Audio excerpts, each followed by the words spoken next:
Bonjour, je suis Célia de la chaîne et du compte Instagram Bobine de Fil et aujourd'hui on se retrouve pour un deuxième podcast tricot.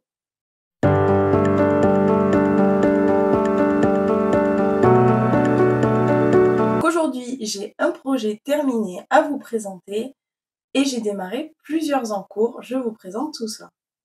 Avant de commencer, un rapide point sur ma tenue du jour. Je porte un t-shirt plantain de la marque de patron Direndo. Alors celui-ci, j'ai modifié l'encolure. Normalement, c'est une bande d'encolure qu'on rajoute en jersey. Là, j'ai fini avec un biais, toujours avec la joie sewing méthode. C'est toujours très propre. Et en bas, je porte mon pantalon héroïne de Charlotte Jobert dans une maille des coupons de Saint-Pierre. Alors souvent, vous me demandez la référence de ce tissu sur Instagram et je suis désolée, mais il n'est plus disponible depuis un bon moment. Donc, je ne peux pas vous la partager. Mon mannequin est habillé. Il porte une robe moyade. Alors, c'était pas spécialement pour la vidéo, c'est que je suis en train de la coudre. Elle est quasiment finie, comme vous pouvez le voir. Et je l'avais mise sur le mannequin pour pouvoir regarder les ourlets et puis avoir une idée du rendu. Donc, il me reste les manches à faire pour les ourlets et l'ourlet du bas. Donc, vous la verrez sans doute dans le prochain podcast couture. Le projet que j'ai terminé, assez rapidement d'ailleurs, il s'agit de mon pull marin qui est fait avec le tuto gratuit de Stéphanie Made sur YouTube. Donc je l'ai tricoté en brushed alpaca silk, coloris rouille et coloris massepain pour les rayures. Donc c'est un col V avec des manches raglan, tout simple, en jersey, et on alterne les couleurs. C'était la première fois que je faisais un jeu de rayures. En fait, c'est pas difficile du tout. Il faut juste faire attention à la première maille quand on finit le tour pour pas qu'il y ait de décalage au niveau des rayures ici. Mais c'est vraiment pas difficile. Je suis contente du rendu et je trouve que c'est motivant parce que je me dis: «Ah allez, je vais jusqu'à la prochaine rayure». Donc ça aide à avancer un peu plus vite. Je l'ai tricoté en 4,5, il me semble. 3,5 pour les côtes du poignet. Alors normalement, il y a des diminutions au fur et à mesure de la manche. Moi, je ne les ai pas faites et je les ai toutes faites au niveau du poignet. Comme ça fait un poignet un petit peu ballon, on va dire, une manche un peu bouffante. Donc lors du dernier podcast, je crois que j'avais fait 3 ou 4 rayures, je ne sais plus, et je vous avais dit j'espère avoir fini le corps pour le prochain podcast. Enfin, j'ai fini le pull en entier. Alors j'ai eu quelques petits problèmes au niveau du col. Normalement, c'est une finition en I-cord. Je n'ai jamais fait d'I-cord de toute ma vie. Mais je me suis dit qu'il fallait bien que je me lance un jour ou l'autre. Je me suis lancée et l'encolure était beaucoup trop resserrée. C'était limite pour passer la tête d'ailleurs.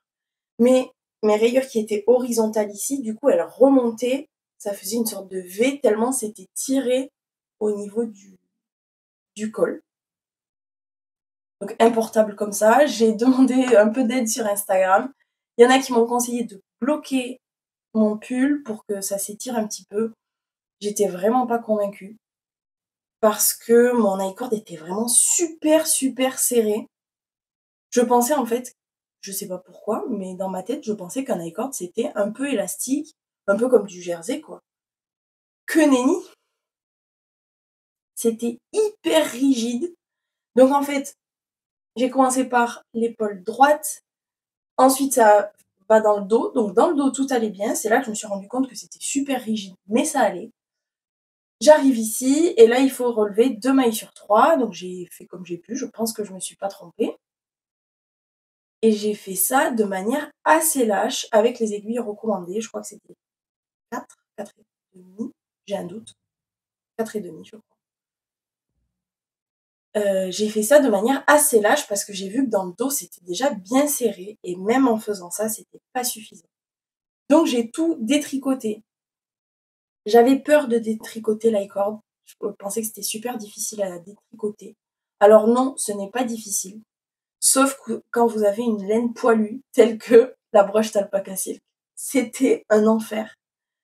À chaque fois que je tirais, il y a des fils qui se prenaient les uns avec les autres. C'est comme du mohair en fait, c'est impossible à détricoter pardon. Donc il y a des endroits où j'ai dû couper le fil, mais il fallait que je fasse attention à ne pas couper la bordure ici et couper que mon I-cord. Bon, j'ai fini par y arriver. Je me suis dit que j'allais me relancer dans un I-cord. On m'a conseillé de prendre des aiguilles plus grandes. Mais je me suis dit que si je prenais une taille plus grande et qu'il fallait quand même que je détricote, ça allait me démotiver parce que c'était vraiment un enfer de le détricoter. Donc, j'ai décidé de changer la finition. Comme Stéphanie propose d'abord ce tuto en fil belle de Drops avec des manches 3/4 il me semble, et que celui-ci c'est une adaptation de son tuto en version hiver en broche Alpaca Silk. Donc pour la version hiver, elle a fini en I-cord, et pour la version printemps-été, c'était, je sais pas comment ça s'appelle, relever des mailles tout autour, tricoter un rang et ensuite rabattre simplement. Donc je me suis dit que j'allais faire ça, et c'est la finition que vous voyez ici. C'est mieux, mais je ne suis pas entièrement convaincue tout de même. Donc là, je suis en grande hésitation, ça fait plus d'une semaine qu'il est terminé. Et j'hésite, est-ce que je le bloque? Mais je trouve que c'est quand même trop bas comparé à quand il n'y avait rien, et que cette première rayure, elle remonte quand je le porte. Du coup, ça fait une sorte de V, enfin, c'est pas des rayures horizontales, quoi. Donc je ne sais pas quoi faire.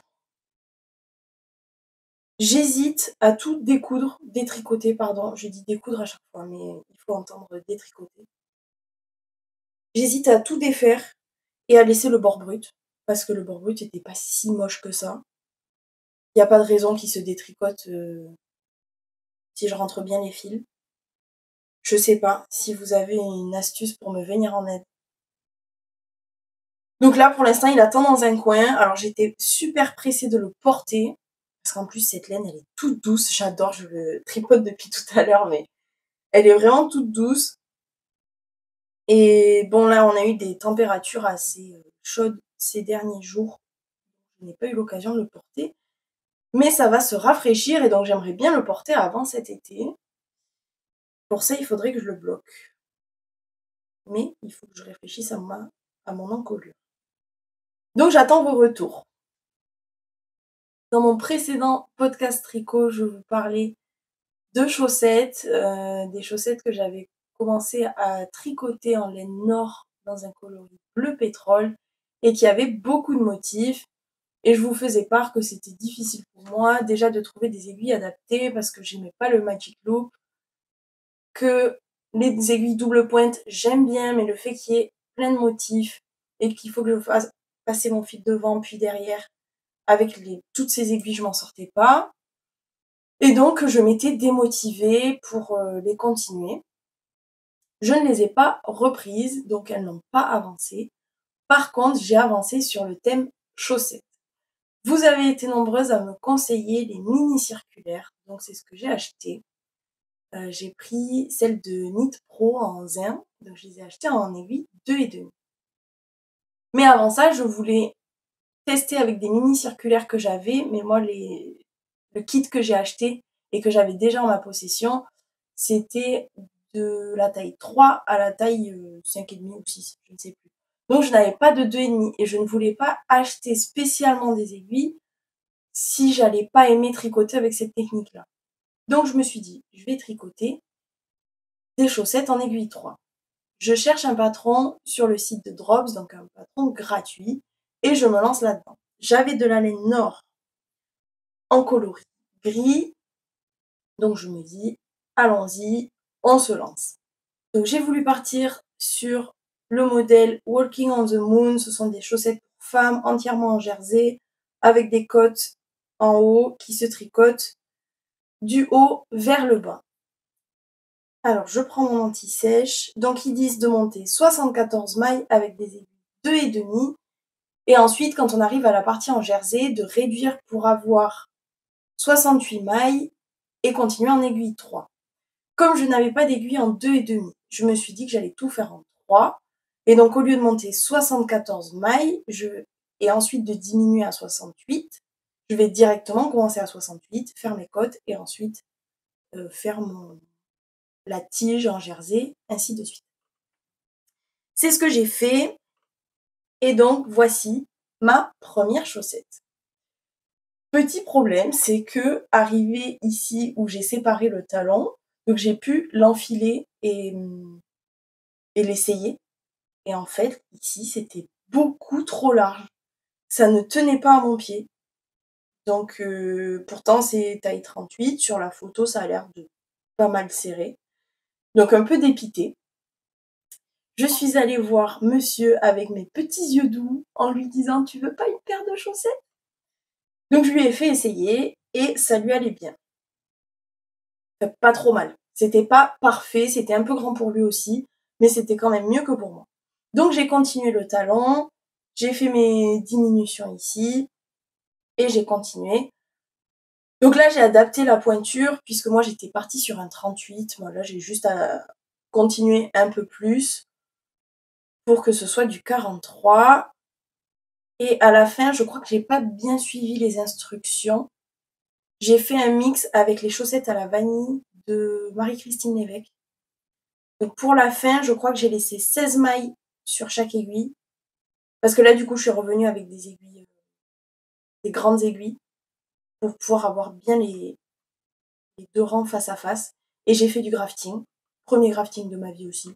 Je le trouve pas si mal. Je sais pas ce que vous en pensez, mais je trouve que c'est pas mal.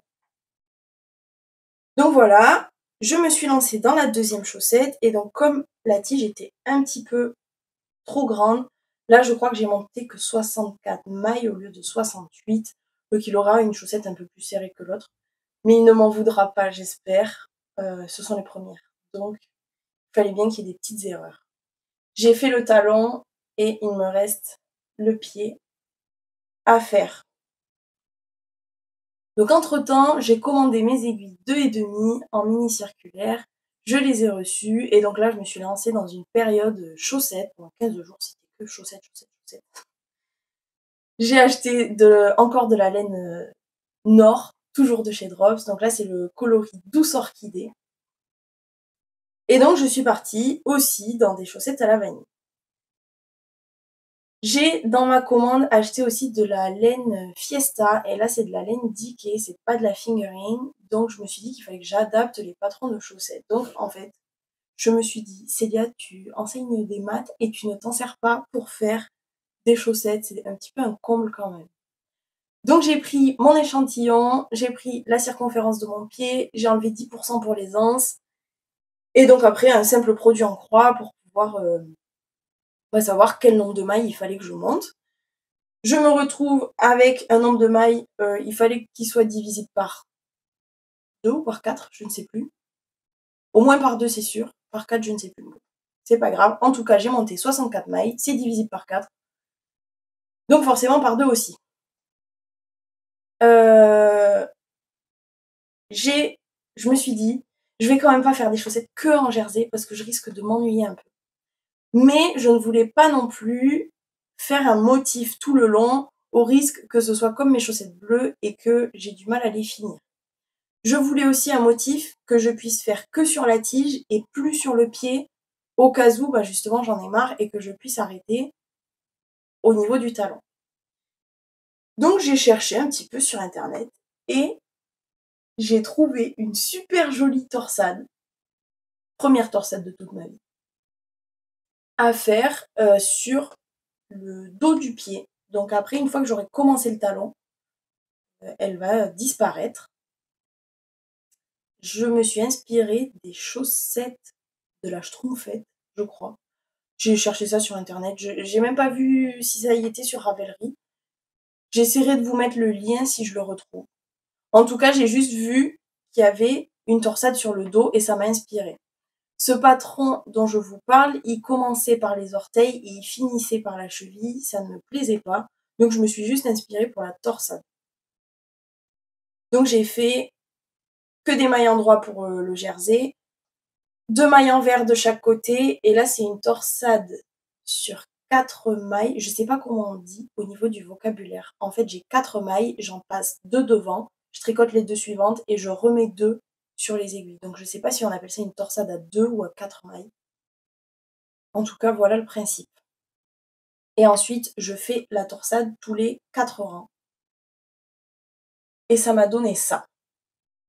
Donc, plutôt satisfaite. Bon, je suis pas très avancée. Je crois que je suis à une 6 centimètres sur une dizaine.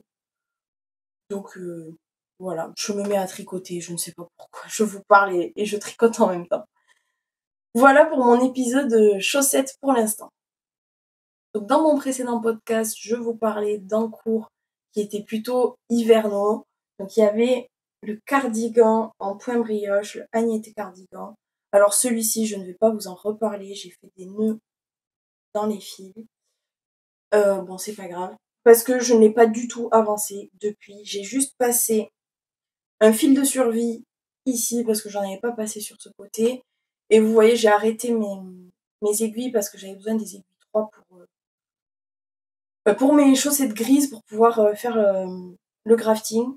Donc je les ai enlevées, je les ai pas remises et je ne m'y suis pas repenchée. Mais c'est vrai que c'est quand même assez hivernal et là avec les beaux jours, j'ai un peu moins envie de le tricoter, surtout qu'il va être très long à faire. Donc je me dis que je le reprendrai au fur et à mesure et qu'il sera prêt pour l'hiver prochain. Je ne suis pas très pressée. Un autre tricot hivernal, mais celui-ci je l'ai bien avancé. Je vous avais parlé du Winter Pearl Sweater pour lequel je trouvais très long la séparation avec les manches. Et le voici, donc les manches sont séparées. Je me suis mis un petit marqueur, je ne sais pas si vous le voyez bien. C'était là où je m'étais arrêtée la dernière fois pour qu'on puisse voir ma progression.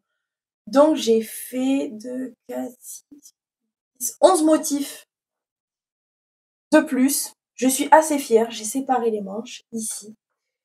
Donc il me reste encore un petit peu, je vous montre la longueur. Il me reste un petit peu encore à tricoter parce que mon nombril est ici, donc je voudrais qu'il soit quand même un peu plus long avant de faire les côtes. Et puis je pourrais m'attaquer aux manches. Donc pour rappel, il était tricoté avec un fil d'alpaga et un fil de kit silk, toujours de chez Drops, dans le coloris masse pain pour les deux. Si vous avez besoin de références, je vous invite à soit regarder mon podcast précédent, soit aller sur Ravelry. J'ai tout renseigné là-dessus. Donc peut-être que pareil avec les beaux jours, il va ralentir un petit peu, mais je compte toujours le garder sur mes aiguilles pour pas déjà perdre le motif parce que je l'ai bien en tête et aussi pour pas qu'il traîne dans un coin parce que je l'aime vraiment trop et je me dis que dès qu'il y a des soirées fraîches ou quoi, plutôt que de mettre un sweat, je mettrais plutôt ce pull. Bon, je le garde en tout cas sur mes aiguilles en espérant l'avancer tout de même un petit peu. Ah oui, et je ne vous ai pas parlé de mes mésaventures. On est allé manger chez des copains qui avaient un chat et je ne me suis pas rendu compte que le chat jouait avec mes pelotes. Donc actuellement, ça ressemble à ça. Je suis dégoûtée. Donc rien de grave parce que il n'y a pas de nœud et j'arrive à tirer les fils au fur et à mesure doucement. Mais franchement, c'était une soirée barbecue. J'avais envie de mettre le chat sur le barbecue. Mais bon, tant pis. Donc une fois la fin de la pelote, ça ira mieux. Ça m'a aussi un peu démotivée à continuer, je l'avoue. Mais une fois que je serai passée à d'autres pelotes, ça ira mieux, elles seront plus emmêlées. Et on n'en parlera plus. Pour finir ma précédente vidéo, je vous avais parlé de mes projets. Et donc je prévoyais de faire des tops printaniers ou d'été. Donc j'ai passé commande chez Boutique Calidou. J'ai acheté de la laine, toujours de chez Drops, hein, comme d'hab. De la laine Belle et de la laine Paris. Donc avec la laine Belle, j'ai prévu de faire un Emmanuel Top de Colibri by Johanna. J'ai adoré ce motif et j'aime trop le voir se dessiner au fur et à mesure. Donc là, pour l'instant, c'est en aller-retour parce qu'il faut faire les augmentations pour le col en V. Ce sont des manches raglan. Bon, là, on n'y voit pas grand-chose parce que c'est tout petit pour l'instant. Mais on voit bien ici le raglan, dans le dos aussi, et puis le motif. Donc je devrais rejoindre en rond dans pas trop longtemps. Là, j'ai fait 41 rangs.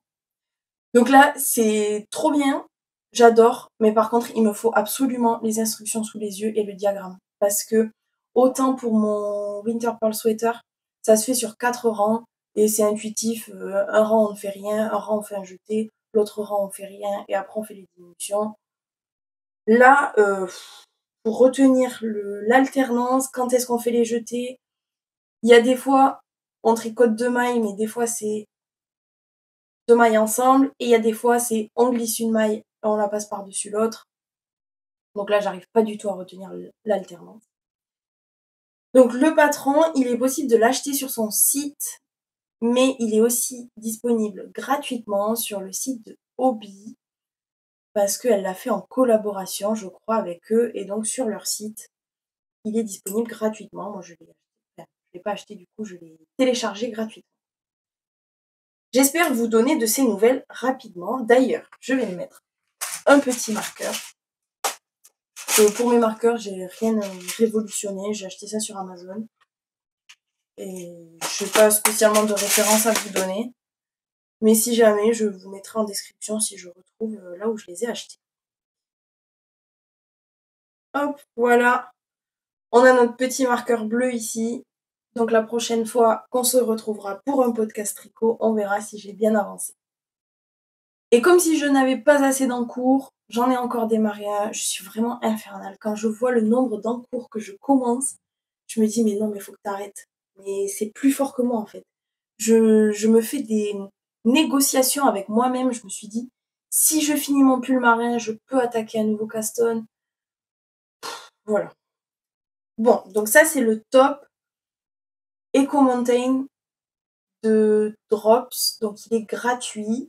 Je vous en avais parlé, il était dans mes prévisions et j'aimais beaucoup ce motif. Donc là, il est fini. Il me reste quelques augmentations à faire et après, je vais séparer le corps et les manches. Donc normalement, pour l'encolure, ce sont des cottes torse et moi, j'ai oublié. Je suis partie à fond. J'ai lu le patron une ligne sur deux. Donc j'ai fait des cottes normales. Une partie en jersey et ensuite un diagramme à suivre. Pas évident non plus, mais je m'en suis sortie. Là, ce sont des cottes torse avec des diminutions au fur et à mesure et des jetés entre chaque section. Il monte vite parce qu'il se tricote en aiguille 5 et j'aime beaucoup. Et en plus, il est frais parce que c'est du 100% coton, ça change parce que sur tous mes projets hivernaux, j'avais à chaque fois au moins un fil de mohair, si ce n'est deux. Donc là, ça me fait bizarre de tricoter quelque chose de frais et c'est assez chouette, j'aime bien. Donc là, je sais plus si je vous l'ai dit. C'est en Paris et je crois que le coloris c'est bleu glacier, mais je vous le mettrai quelque part par là quand j'aurai la certitude parce que là de tête je ne m'en souviens pas exactement. Donc sur celui-ci aussi, on va se mettre un petit marqueur pour pas oublier où est-ce qu'on en était. Hop, petit marqueur noir et on se retrouve pour le prochain podcast. D'ailleurs, tant que j'y suis, je vais le faire aussi sur ma petite chaussette. Mais celle-là, je l'avance pas énormément en ce moment. C'est assez pratique à amener quand j'ai besoin d'aller quelque part, que j'ai un rendez-vous ou quoi. C'est facile à amener dans le sac, donc ça, c'est assez chouette. Allez, hop, petit marqueur. Nous voilà parés pour le prochain podcast. J'ai tout de même d'autres projets, donc je vous avais parlé d'un débardeur qui se tricotait de bas en haut en aller-retour et que je savais pas encore si j'allais le faire ou pas. Donc j'ai acheté de la laine pour ça, de la belle en coloris, alors je sais plus comment il s'appelle, pissenlit, il me semble. C'est la couleur 4. Donc je vais le faire, pas de suite, parce que bon là j'ai largement assez d'encours. Mais le prochain ou celui d'après, je ne sais pas, ce sera celui-ci, donc un débardeur jaune pissenlit.